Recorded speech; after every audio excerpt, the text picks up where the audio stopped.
That's the crazy thing, right? When we're stuck in a pattern, we want all of these things, but we can't get to it. That's the whole point of being stuck in this pattern. And limiting belief is just one piece to the pattern, but it is one of the more important parts to really tackle because it is the thing that creates the pattern that we get stuck in, right? And in order to overcome a limiting belief, a lot of people think affirmations is going to be the trick in mindset rewiring when it's really you have to take it a step deeper and you have to do really deep healing around the wounds that have created this limiting belief.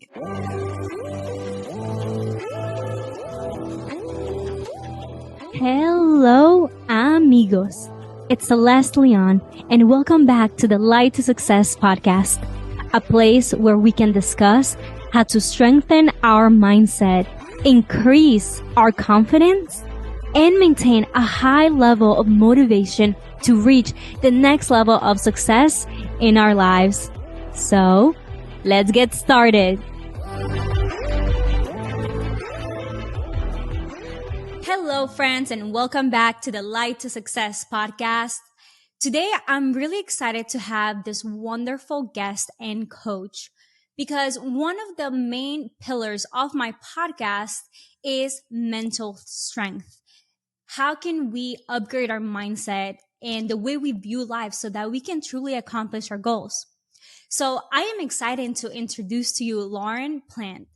She is a certified coach, Reiki practitioner, and neuro-linguistic programming practitioner.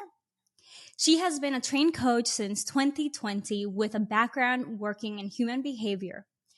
Though a lot of her skills also come from her own life experiencing, from overcoming things such as performance anxiety, abandonment wounds, perfectionism, attachment issues, people pleasing, and other limiting beliefs I think we can all relate to.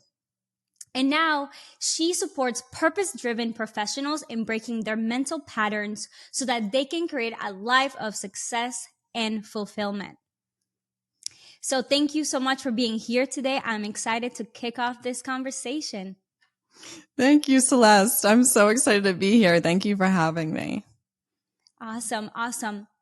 Well, Lauren, I see some of your awesome content online, the things you talk about, how we can overcome our limiting beliefs and the struggles that oftentimes we don't see with the eye, right? But it's our own experiences, our own self-talk. So I would like to begin this conversation by asking you, what is the most common limiting belief or issue that you see in your clients today?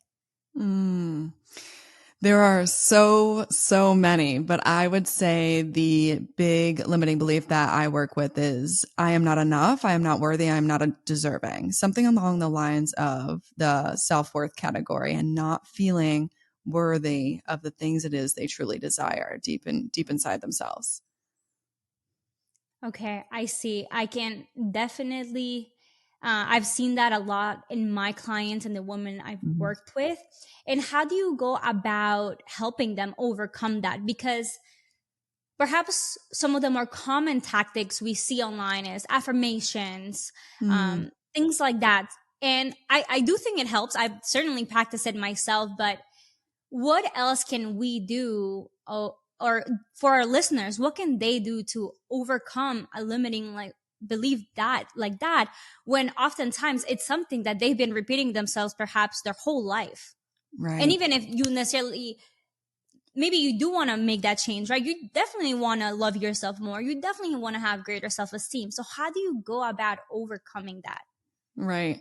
That's the crazy thing, right? When we're stuck in a pattern, we want all of these things, but we can't get to it. That's the whole point of being stuck in this pattern. And limiting belief is just one piece to the pattern, but it is one of the more important parts to really tackle because it is the thing that creates the pattern that we get stuck in, right? And in order to overcome a limiting belief, a lot of people think affirmations is going to be the trick in mindset rewiring when it's really you have to take it a step deeper and you have to do really deep healing around the wounds that have created this limiting belief. So the limiting belief really is the narrative that you tell yourself or that you've created from a situation that you made something mean, right? So this person treated you that way, or that person treated you that way. We always like to play the victim and say like, oh, poor me, poor me. But really what it comes down to is like, that's what your brain made it believe. And so now you believe I'm not enough because of this situation, right? So whenever, say, your partner doesn't want to do something with you, or if a friend can't get coffee with you that morning, or something along those lines, you end up feeling rejected, and you make it you make it mean you're not enough. You're not worthy. You're not worthy enough to be like for people to hang out with you or whatever else. Right. So that's what it comes down to. And in order to be able to even take steps towards rewiring that, or take steps toward breaking those patterns or changing that, you have to do the deep healing and the inner child work first before anything else. You have to have that foundation of healing. Got it. Got it. Mm-hmm. Yep, I hear you. That is very interesting that we need to actually go deeper. And oftentimes, would you say that people struggle with even recognizing where that trauma initially came from, or how they developed that thought pattern? Totally. Yes. Because the limiting belief is extremely subconscious, because it probably happened so long ago. And if you really reel it back and go back and go back and go back, you're going to find it somewhere along the lines. And so it's hard to catch. And that's why it's really helpful to work with a professional or somebody who has an expertise in this work, so they can reflect back to you and help peel back those layers and figure out, this is where it comes from. Let's pull out the thorn, right? Like, I don't know if you've ever read that book, The Untethered Soul, but he talks about like, if you have all of these thorns from your childhood, like edged in your sides, you're constantly going to be weaving through life, protecting yourself from ever banging one of those thorns, because alone, the thorns, they don't really hurt. You can't really feel them once they're put inside you. But if you bump them, they hurt so bad, right? That's the trigger. So if you don't go back and figure out where this came from and reflect on it and rewrite the story, rewrite the narrative. What would you like it to mean now? Because you can't just affirm and rewrite the story now. Like, you have to go back, heal the wound, cry it out, and then let's talk about what would you like it to mean now as your adult self. So it really is what I call adult brain versus child brain. And your child brain made it mean one thing. Your adult brain gets to go back, heal it, talk to little child, and then rewrite that story, rewrite that narrative. Yes, I love that. Yeah. And I can certainly say that I've done that myself. Ever since I really got into self-development around 18, 19, 20, it was a slow journey where I began taking all of that more seriously. I began acknowledging some beliefs that I was bringing on from my childhood, from my past. And one of those examples perhaps is I grew up around not necessarily all the most amazing male figures, and perhaps carry on the limiting beliefs from older women who also didn't have great experiences, that all men were bad, that all men are cheaters, or things like that. And then early on, I realized I can't think like this, because if that's what I'm repeating to myself, that's all I am going to attract. And then I began asking myself, where can I find more great role models? Where can I find more amazing men that do represent that ideal version of a man? Because ultimately there's bad apples everywhere, in companies, in societies, in cultures, right? There are bad men and there are good men. There are bad women. There are good women. Right. However, we need to attract what we want. We need to attract who we are. So I was wondering, I know you've shared that you have yourself overcome a lot of this, which allows you to teach it. So would you be okay with sharing a few examples of how you have overcome this in your life? Sure. Oh my gosh. Yes. My world is made of patterns. And I love that you even shared that about yourself, because it is so very true. Like, your outer world reflects your inner world. And when you have a story, or when you have a narrative that you're living by, like all men are bad, right? It's like, that's what your outer world's going to reflect, because that's what energy you're giving off. So it's so cool that you were able to reflect on that for yourself. I can tell you a pattern I've been working on for a really long time actually is people pleasing. At a very young age, I can remember the moment actually when I was little. I was a little girl and my parents were fighting, and it was a school night and I was so tired. It was late at night. I come out and I asked my parents to stop fighting. I can't sleep. And my dad yelled at me and he said, and he made it such a big deal. Like it was my problem. Like you're such an issue. Like go back to bed. Like he couldn't even believe I got out of bed. I was like in so much trouble for it. And at that very moment, I embodied the fact that there's something wrong with me because people don't care about my needs. My needs aren't important. So there must be something wrong with me for somebody to not care about my needs or to not make them a priority. And so I took on the way the pattern happens is a limiting belief is created. So that was my limiting belief that was created, which then creates this fear. So I took on this immense fear of rejection because that rejection in that moment hurt so bad that that fear is what's going to keep me safe from rejection, right? If I fear it, I'm going to avoid it at all costs, right? So I took on this fear of rejection, which then creates a behavior. My behavior that I took on was people please. Give, give, give, give. Don't even worry about receiving. Don't ever get your needs met. Don't even ask. Just people please all the time. And that will keep you safe from ever feeling those feelings of rejection and ever feeling like your needs are important. But what happens when I continually people please is that I don't get my needs met.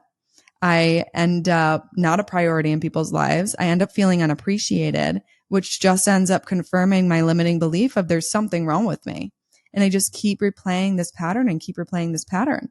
And it's one I've been working on for a really long time. And I have done a really good job within my career, but now in relationships. And I'd say female friendships are easier, but because it happened with the male, it's what's more sensitive with males. And so in order for me to continually break this pattern, because there's so many layers to it, is I have to have a good relationship with rejection. Like I have to know that rejection is direction. Like I need to actually embody the fact that if someone were to reject me, it's for my own good because they're really not going to be able to meet my needs, right? Because when someone rejects you, really, it's like, it's probably because you set a boundary. And when you set a boundary, they're looking to either take advantage of you and be able to placate their own patterns and their own issues, or if they respect your boundaries, and that's the type of people I want in my life, right? And so right. having a good relationship with that fear of rejection constantly, this is where the affirmations and the rewiring takes place in the fear.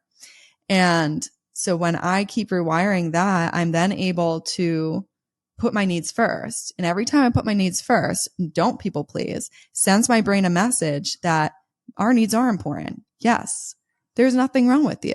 You are perfect the way that you are, and boundaries are essential for living life. The right people are in your life who respect your boundaries. So then I don't get this outcome anymore. I get this new outcome of aligned people in my life, and it creates a new belief. So I hope that I was able to lay that out pretty well. It's one that's resurfaced for me. I actually thought I healed it, which you never fully, we were always on the way, right? It's always a constant management process, but it was one that resurfaced for me pretty recently. And, so I'm reworking on it. Beautiful. Thank you for sharing that and being vulnerable there, because I think many people will be able to relate. I love your example on rejection is the right direction, right? Mm-hmm. Yeah. And a couple thoughts come to mind. Let's keep diving there, because oftentimes what people are doing is a reflection of themselves, right? So in that example, your father, who perhaps maybe he was not in the best emotional state. He spoke to you a certain way, but it wasn't necessarily that he didn't love you. He just didn't know how to deal with his own Right. Emotional state. And as we go on in life, that will continue to happen, right? Where there's people, they speak to us a certain way or they treat us a certain way. And we will, people will disrespect us, and we take that as in, we can create a story from there. So as Mm-hmm. adults now who are trying to heal our past and who we will continuously meet people that we don't understand or people from different cultures, right? Like moving from Jersey to Nashville, definitely experience a little bit of a different culture now. Mm-hmm. And one of the things I'm trying to open my ears a little bit more is how do people reply? How do they treat each other? What are some of the expectations? So Mm-hmm. how do you handle that? What are your tips regarding those type of new interactions? Because we will not always necessarily get the answers we seek. But Mm. okay, I'll stop there. Yeah. I think there's two things here. I think life wants you to be the best version of yourself, and life is constantly going to put in front of your face the very challenges that you need to overcome. Right. So if you are constantly being faced with people who do not respect your boundaries, it's something you have to check in with within yourself. And then the second thing is, I think we as humans think that we can take on the world and that we're supposed to be everybody's cup of tea. But that's not the truth. Like, I think the truth is that we get to create the world that we live in. And as sad as it is, if our family are the very people that hurt us the most and continue to hurt us and don't respect our boundaries, you can create a new family. And I know that's hard for people to hear, but it's the same thing with your friend circle. It really is the fact that you're not a child anymore under somebody else's roof being controlled by somebody else's rules. We are adults now and we get to decide the type of life we want to live. And if somebody's standing there right in front of you, giving you the same treatment that has been given to you before and is highly triggering, you've got a decision to make. Do you stand up for your boundaries and set it straight? And if they respect them, they get to stay in your life. Or if they don't respect them, you have to put them at a distance or you have to put them in a box, right? This is a person that I only have to deal with at work. And that's what I have to do, right? There's sometimes we can't get away from it. I understand that. But there's other times where this is a friend that has continuously broken my boundaries. I've got to distance them, right? Until they're ready to come back into my life and change and respect me, because I'm on a constant elevation and not everybody's going to come with me unless I have to deal with certain things, right? And there is ways to remove the emotion and remove the trigger, and that requires deep work. But when it comes down to it, we don't have to stay stuck. I think we do believe that we have to stay stuck. I'm stuck in this job. I'm stuck in this environment. I'm stuck in this situation. And that is a child brain speaking. You are not stuck under somebody else's roof anymore. We were stuck, yes, for a very long time. You are an adult now and you get to decide and you get to change the trajectory of your life and the environment that you're in, which is the really cool thing about being an adult. Yes, I love Yeah. that. Absolutely. Yeah. Great thoughts there. Great perspective. Thank you for sharing that. Mm-hmm. And that would be a perfect transition. Then let's talk about now that we're adults Mm-hmm. and we have the chance to take on that new job or start that business we've dreamed of or make those bold moves like moving to a new city. Mm-hmm. And there's so many fears. There's so many thoughts in our heads that often stop us or delay significantly that step we want to take because we want to stay comfortable. Mm-hmm. And I know you've also talked about the fear of success. So let's talk about that for anybody listening now, right, who wants to perhaps do something bold in their lives. What is your advice for overcoming those fears? Fear of success has so many layers. I've struggled with the fear of success myself, because if I was successful, that means I would have more responsibilities and more people would hold me accountable and to a higher level I wasn't sure I could show up for. Right. And it is asking yourself for you, what's on the other side of success, right? If you don't handle stress and pressure very well, why would you ever want to be successful? Because there's more stress and pressure on the other side, right? So if you can't manage your emotions very well, your brain's going to stop you at all costs to be successful. And if you already can't manage the schedule that you're on and you already have too many clients, there's no shot the world's going to let you have that or your brain's going to let you do that. Your brain's job is to protect you. So you always have to ask yourself, okay, what is my brain trying to protect me from? Why would I be fearful of success? And becoming really aware of it. And a pretty clear sign is if you really want to be successful, but you can't get there. It's like, okay, well, there's some fear as to what's on the other side of that success. So it's important to ask yourself, what is it? Because we forget, because we know all the good things, the great things that it comes with. So that's one side of the coin, right? That's the negatives, the negative side of things that success can come with. Then there's all the good things. We know all the good things. Now comes the question, am I deserving of it? Am I worthy of it? Do I let myself have it? This is where the self-sabotagers come into play, right? The people who procrastinate, avoid, self-sabotage, they will mess it up for themselves because they don't believe they're worthy and deserving of it. And if you don't believe that you're deserving of the certain level to which you want, you won't call it in, or you can't keep it. So for example, I like to give this example. Say you're working with clients and your deserving level subconsciously really is $100,000 client, right? But you're trying to call in this $1 million client. Well, how are you going to do that when you think your deserving level is only 100,000? So you either won't call in the high volume client, or you will, and then your brain's going to be like Mayday, and it's going to mess it up for you because it just doesn't feel like it can hold for it. So it is this energetic and this space thing inside of ourselves that's like, can I have it? And you've got to increase your deserving level and your worthy level in order to get to those places. Yes, absolutely.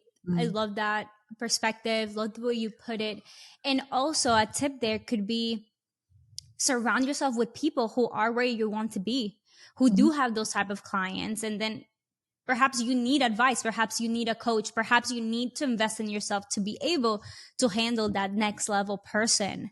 I know for myself, for instance, even starting this podcast and the different types of businesses or passion projects that I'm doing, something that stopped me a lot was, oh, I want to do this, but I don't have the skills to do it. Oh, I want to do this, but I've never done this before. So how can I go about it? It seems so overwhelming, et cetera, et cetera, et cetera. So all these excuses, they seem so great. I just kept piling them on. And eventually you have to face those fears. You have to face those obstacles and say, what am I going to do about them? Am I just going to keep repeating them? Or what actions can I take now to overcome them or to get better at them? Do I hire someone to help me? Do I go ahead and invest in the education to acquire that skill? What type of community groups can I join of people who are already doing this? Right? And all of that has helped me a lot as well. But then continuously working on my mindset as well, because I could look at also podcasters who have been in the game for 3, 4, 5 years. And I can say, well, I'm not at that level. I don't deserve XYZ. But everybody started where I did. Everybody started where you're at in your journey. And you have to take that first step to climb the mountain. So, this is, and it's an evolution, because every next level, it's like, okay, I started, I did it. What's next? Oh, okay. Here's another limiting beliefs I didn't know was there that I need to overcome.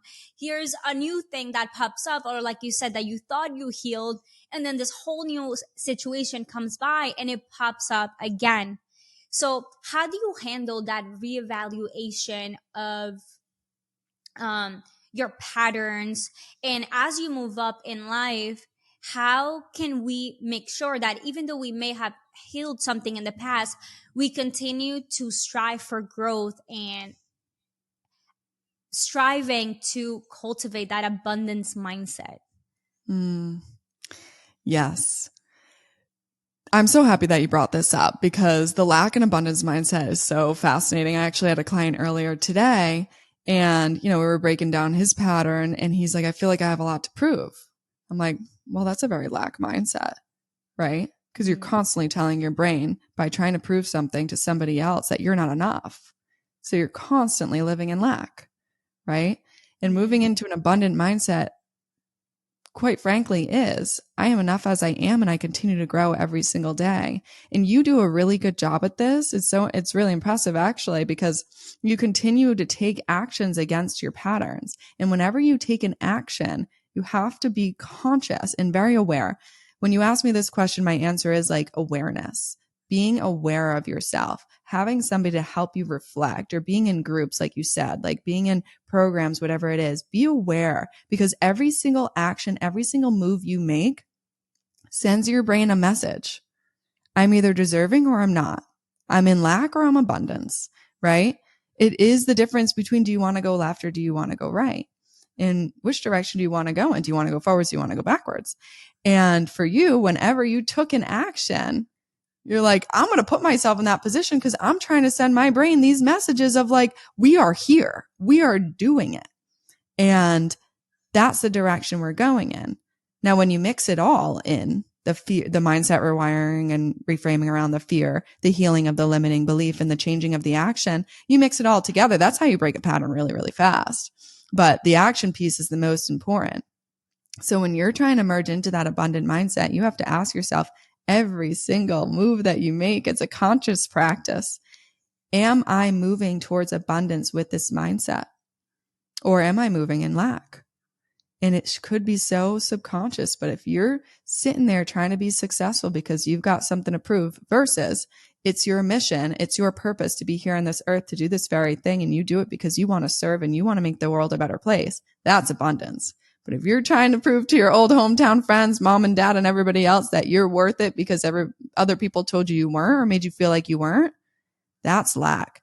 And if you're constantly trying to fill a void, that's lack. You're empty inside. There's something inside of you empty, and you're reaching externally to fill it inside of yourself. And that's not fair to you. Yes, absolutely. It's not. I love that. I love that. And just keeping those beautiful words flowing. Then what are some words of empowerment you could give someone right now who is in that state of lack and they're beating themselves up, or they're being really hard on themselves? They're trying to prove still, to their old hometown friends or family. What would you tell them right now to get out of that and take action? Well, the first thing I want to tell everybody is it's okay to make a mistake. And you'd be very silly to think that you weren't going to make a mistake, right? So learn to be your best friend. Like I'm saying, literally sit yourself down on the couch and look at yourself and be that person's best friend, because we're so used to treating everybody else with such kindness. We truly do forget about the relationship that we have with ourselves. Every word we speak, every action we do, every single thing that we do sends our brain a message, just like it does our friend. When you tell them you're doing a good job, I love you no matter what, that sends them a really positive message. And just work on that relationship with yourself and take really small steps, because if you don't learn to take small steps and celebrate the small wins, life's going to really have a really hard time trusting you with the big wins. Because if you don't appreciate the things that life has to give you, I don't know why it would give it to you, right? If we're just sitting here taking advantage of it and not appreciating it, it's like, for what? So there's a few things in that, which is know that you're not going to be perfect. Be your best friend, number 2. And number 3, I don't even remember what I just said for the third one. Do you remember? Be kind to yourself, the perfection piece, and making mistakes. Yeah. Yes. Yeah. Yes. And make sure that you just pay attention and be aware. But yeah, those pieces are really, really important when getting back out there, right? Just getting back out there and picking yourself back up when you're down, and get support. Get support. I know not everybody can pay for coaching and whatever else, but there's so much free stuff out there these days. And like, if you can start with that, please do. Please do get support and let people into your circle. Yeah. Okay. That was beautiful advice, Lauren. Thank you for sharing those words of wisdom. I hope you all feel them in your heart and continue to push to be better and go after those dreams and work on that negative self-talk. Like Lauren said, be kind to yourself. And just like your best friend, if they were to make a mistake, you wouldn't just end it or curse them out or be super mean to them for making a mistake.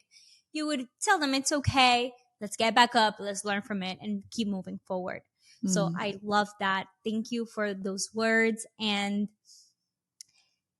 what is something that keeps you going nowadays, Lauren? And what's your why? What pushes you forward? What motivates you to help people in this journey?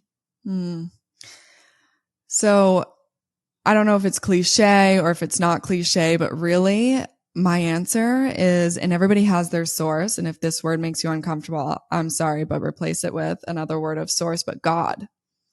God is truly the reason I do what I do. Like, I opened myself up and I totally surrendered to the process, and he moves through me literally every single day. And it was a difference of me trying to control everything and me trying to do everything myself. And now, like, just letting the purpose and letting the mission flow through me. And with that, I found so much abundance that I didn't even know was possible without like scraping away and being driven off that toxic motivation. So that's what keeps me going every single day. And this is a new mindset I've adapted. Like 2 years ago when I moved to Florida, I told myself I was going to pretty much start over and become anew. And part of that was starting to go to church and let God back into my life and to move through. And he's been doing it ever since. That's beautiful. I love that. I love that answer. Thank you for sharing that. And our last question for today will be, what does success mean to you today? I feel like that's an ever evolving answer to that question, depending on the place I am at in my life. But success to me is being, and people are afraid of this word, but being content.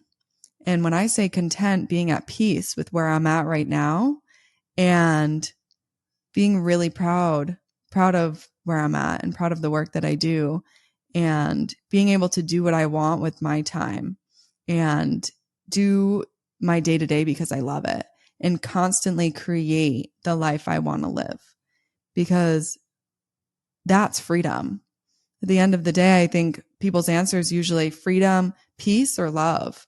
And I have that. I have that because I created it. And I want everybody to know, like, it wasn't overnight. Like, it took time. Like, I remember starting at a 9-to-5, loved the work. I was in human behavior in neuro, which is where I learned a lot of these practices, but I hated the 9-to-5 structure. Then I got into real estate, but then I got lost in the money, the status, the materialism. And then I finally found, and then I invested in properties, set myself up to some form of passive income or some form of like savings, at least where I felt safe to quit my job, take 6 months off, start this business. It wasn't made overnight. And I think a lot of us think that it needs to be tomorrow. We want to jump from the bottom of the staircase all the way to the top, but you've got to take every step. And for me, there was a lot of hard decisions. There was a lot of times I was crying on the floor. And so I'm here now, and I've got to say, like, sometimes I don't know if life can get any better, which might sound crazy because I'm just so happy here. I just didn't know this life was available to me, but it is. And, you know, a life of success and fulfillment truly is possible. And that's what success looks like for me, is every single day having the ability and the freedom to create my life. I love that. That's so beautiful, Lauren. And a reminder to all of us that it is possible to create what that success looks like for you, and that you have created that and you're at peace with yourself, following your passions and purpose. That's beautiful. And that's what really this podcast is about too. Creating what success means to us and working towards that every single day. And once you reach it to some form, then it's not necessarily the materialistic part, right? It's not necessarily all about the money, but it's the way that now you live your life. It's what you represent and you stand for. So thank you, Lauren, so much for being on the podcast. Please follow her, connect with her, check her out, her amazing content and the work that she does, and learn more about her. Until next time, my friends, thank you for being here today. You have just finished listening to this episode. And I hope you're feeling inspired, enlightened, and ready to take the next step to accomplish your goals.